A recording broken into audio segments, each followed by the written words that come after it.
Hi, I'm Peter Binnings, a therapist specializing in treating anxiety, and I'm here today to give you another tool for your toolbox. This is a great skill to use if you're having a really hard time with that critical negative self-talk. I sometimes call it your little inner critic or your little inner dictator. It's that voice that's never content with what you've done. It's always focusing on your past mistakes or telling you about all the ways you're going to mess up in the future.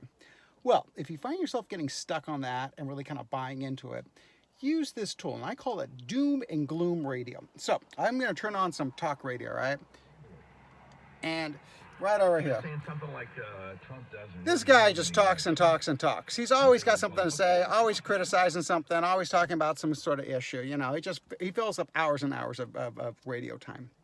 That's a lot like your mind. That's a lot like your critical self. It's always going to be going and discussing all the issues you've done. So you can imagine, if you find yourself getting hooked on that thought or that voice in your head, just start saying to yourself, "Oh, there goes doom and gloom radio again." It's, you can say, "Oh, it's KSBT coming at me live 24/7 with all my mess ups, all my screw ups, everything I'm going to do wrong." The AM is focused on everything I've done wrong in the past. Afternoon sessions are going to be focused on what I could do wrong in the future. And yeah, the evenings are my greatest hits, my greatest screw ups. Start playing around with this idea and kind of start thinking about that voice as doom and gloom radio, because that's what it's going to do. It's that part of you is never going to be content. It's always going to be criticizing you more and more.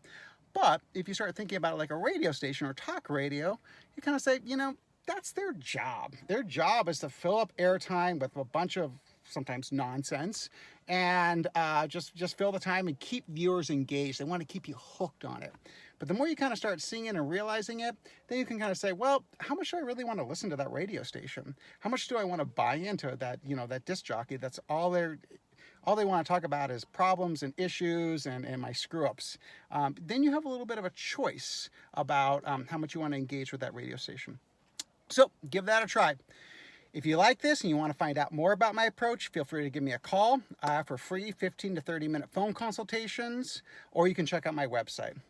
I'm here to help you build the life you want to live. And hey, you got another tool. So tune in to my radio station next week. I'll have another tool for you. All right, have a good one. Bye.